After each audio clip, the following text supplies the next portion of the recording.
Hey guys, welcome to online business class. In today's class, we'll be discussing about chapter 3rd, that is private, public and global enterprises. Without further ado, let's jump into this third chapter. So basically we have 2 points, the main point or division, that is private sector and the public sector. In the last chapter, we did talk about the private companies and public company members and quite simple stuffs.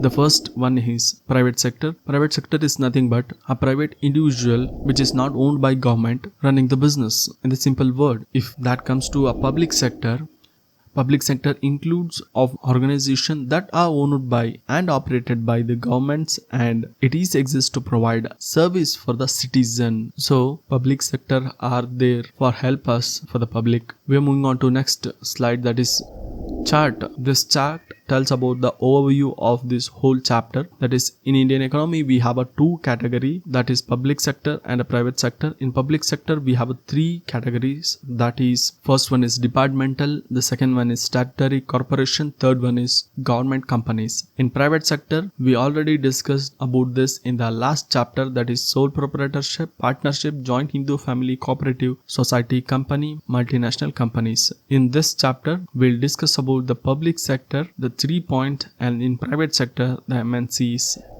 In next slide we'll discuss about public sector subcategory, that is departmental undertaking. In this slide, departmental undertaking, a public enterprises is run as a separate fully controlled ministry or as major subdivision of a department of government. For example, the Indian Railway are managed by the Ministry of Railway. It is directly connected with the ministry and it is managed by the department, a separate department under a government. So we'll move on to the features. The first feature is the funding of these enterprises comes directly from the government treasury, and the revenue earned by these is also paid to the treasury of government. The second feature is audit control applicable to government activities. It is controlled by the government, the auditing stuff and all. And the third one is the employees of the enterprises are government servants, and the recruitment and the conditions of service are given by the government. So they are called as government employees, and even the recruitment has done by the government. It is generally considered to be the major subdivision of the government department and is subject to direct control of the ministry. Usually it has a direct control from the ministry, it has a separate division for that. The fifth point, they are accountable to the ministers since their management is directly under the concerned ministry. Usually there will be a head for that department. They are called ministers. Under them they have a subdivision of employees. Merits. The first merit is these undertaking facilitate the parliament to exercise effective control over their operations. It ensures high degree of public accountability. The revenue earned by the enterprises go directly to the treasury. Where national security is concerned, this form is most suitable since it is under the direct control and supervision of concerned ministry, which is helpful to operate very effectively, very fast. Limitations. It suffers from interference from the ministry and top officers in their working. It lacks flexibility, which is essential for smooth operation of business. And the third point is it suffers from red tapeism in the day-to-day work. Here red tapeism is a lot of official forms and procedure that are involved before something is achieved like that. And the fourth one, these organizations are usually insensitive to the customer need and do not provide good and adequate service to the consumer. Fifth point, these organizations are managed by the civil servants and the government officers who may not have the necessary experts and experience in the management. We are moving on to statutory corporations. It is established under a special act passed in the parliament or state legislative assembly. Its objectives, powers and functions are clearly defined in the act, what should be done and what is the main reason. Example, Reserve Bank of India, State Bank of India, Unit Trust of India, Life Insurance Corporation. So these are the examples for statutory corporations. The first feature, you will understand clearly what is that. It is established under a special act which defines its objectives, powers and the functions. Second point, it has separate legal entity, which we learnt in the last chapter about the legal entity. And the third point, management is vested in a board of directors. They are appointed by or nominated by government. The fourth point, it has its own staff recruited and appointed as per the provision of Act. Fifth point, these types of enterprises is usually independently financed. It obtains funds by borrowing from the government or from public or through earnings. Merits, internal autonomy. It enjoys a good deal of autonomy in its day-to-day operation and it's free from political interference. Quick decisions, free from prohibitory rules of government. Third point, parliamentary control. The performance is subject to discussion in parliament which ensure the proper use of public money. Fourth point, effective management. Their directors and the top executives are professional and experts of different fields. Limitations. In reality, there is not much operational flexibility because of rules, regulations and stuffs. And the second point, it suffers from a lot of political interference. And the third point is, usually they enjoy monopoly in their field and do not have profit motive because their intention is to protect public interest. Fourth point, where there is dealing with the public, rampant corruption exists. We are moving on to government companies. A government company is a company in which not less than 51% of paid up shares capital is held by the central government or state government or jointly both. For example, State Trading Corporation of India, Hindustan Cables Limited, etc. We're just moving on to next slide, that is features. The first features of government company is it is registered or incorporated under Companies Act. Companies Act 2013 are recently bought by the government. That is basically a simple things which is having a norms and rules regulations regarding companies. Second features, it has separate legal entity. Like we already talked about what is legal entity in last chapters, it's a separate existence. Rather than denoting with person's name, it has a separate existence. Moving on to third point, management is regulated by the provision of Company Act, which is Company Act 2013.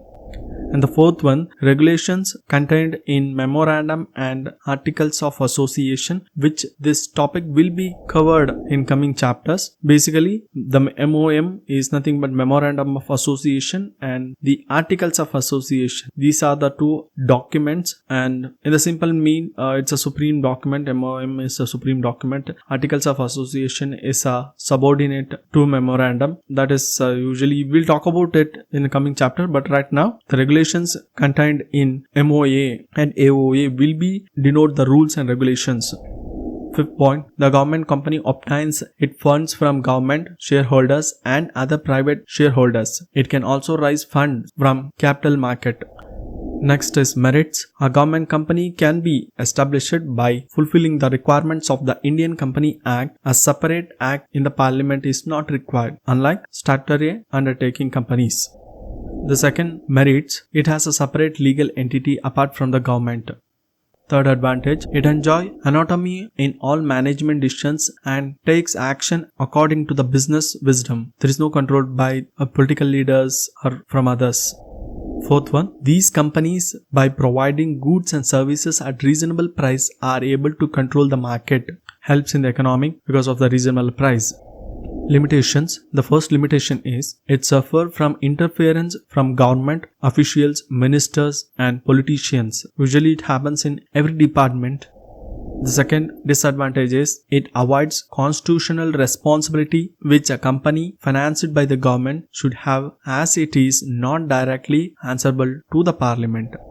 Third disadvantage, the board usually consists of the politicians and civil servants who are interested more in pleasing their political bosses than in efficient operation of the company. We are moving on to next topic, that is changing role of public sectors. The first one is development of infrastructure. Because of huge investment required and the long gestation period, private sectors was not willing to enter these areas. In some business, huge investments are required and in some cases, the profit at the initial moments are very less. For this reason, public sectors are very important in some areas.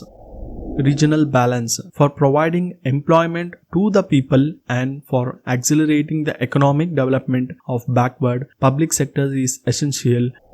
And third point is economy of scale. In certain industries like electric power plants, natural gas, petroleum, etc., huge capital and large base are required to function economically. Such areas were taken up by public sectors because we already talked about it because of the gestation period and the capital and as well as the large base.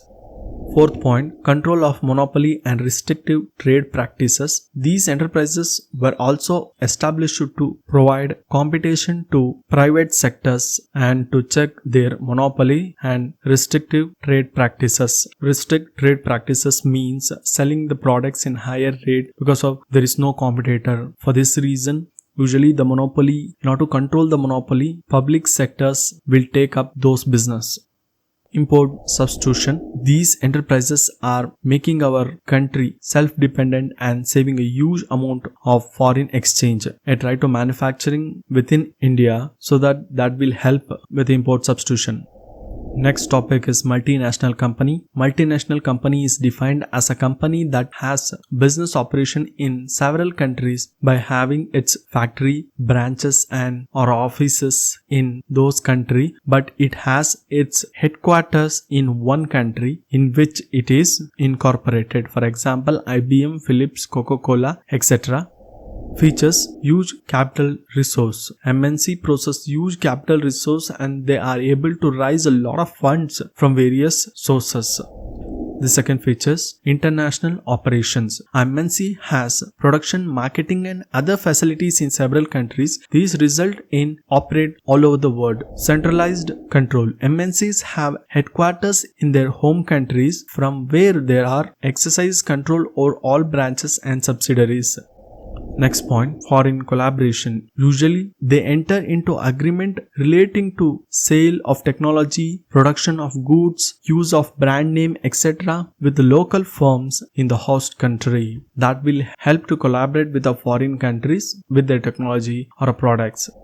Next point, advanced technology. These organizations possess advanced and superior technology which enable them to provide world-class products and services. That's why in India we are getting so many varieties of new products, new services in India. Because of MNCs, we usually get faster when we compare to last few decades.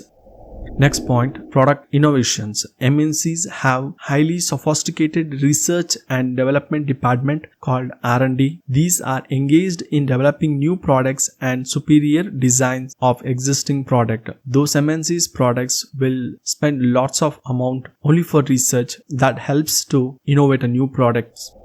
Next point, marketing strategies. MNCs use aggressive market strategies. Their brands are well known and spend huge amount on advertising and sale promotions. Producing product is not enough with a high quality. We must ensure that is reaching to the customers or potential customers or upcoming customers. So marketing will help in that situation to know the products. MNCs company usually promote their brands in very high amount that will help to create a well-known brand in other countries. Joint venture, meaning when two or more independent firms together establishing a new enterprises by pooling their capital, technology and expertise. It is known as joint venture. Example, Hero Cycle of India and Honda Motors Company of Japan jointly established Hero Honda, which is we all know about Hero Honda. In joint venture, we have a two category, contractual joint venture, equity based joint venture. Contractual joint venture, CJV, a new jointly owned entity is not created. There is only an agreement to work together. The parties do not share ownership of the business but exercise some elements of control in the joint venture. Next topic is equity based joint venture, EJV. It is a separate business entity jointly owned by two or more parties. The key operative factor in such case is jointly ownership by two or more parties. The form of business entity may vary. We're moving on to part E topic, that is major benefits of joint ventures are as follows. The first one, greater resource and capacity. In a joint venture, the resource and the capacity of two or more firms are combined, which enables it to grow quickly and efficiently. The second one, access to advanced technology. It provides access to advanced technologies of production which increases efficiency and then helps in reduction in the cost and improvement in quality of product. Third one, access to new market and distribution network. A foreign company gain access to the vast Indian market by entering into a joint venture with Indian company. Fourth one, innovation. Foreign partners in joint venture have the idea and technology to develop, innovate products and services. Low cost of operation. Raw materials and the labors are comparatively cheaper in developing countries. So, if one partner is from developing country, they can be benefited by low cost of production. That means cheaper manufacturing. Established brand name. When one party has well established brand and goodwill, the other party gets its benefit. Products and such brand name can be easily launched in the market with a one brand already which is established in the market. Public-private partnership (PPP). Public-private partnership or PPP involve collaboration between a government agency and a private sector company that can be used to finance, build and operate projects such as public transportation, networks, parks, financing, and a project through a public-private partners can allow a project to be completed sooner. Like example, ABC Expressway Limited. In this 135-kilometer expressway, land has been provided by the government and surface has been laid out by the company. That is called PPP. If you like this video, hit like button, subscribe to our channel. Like always, see you in next class.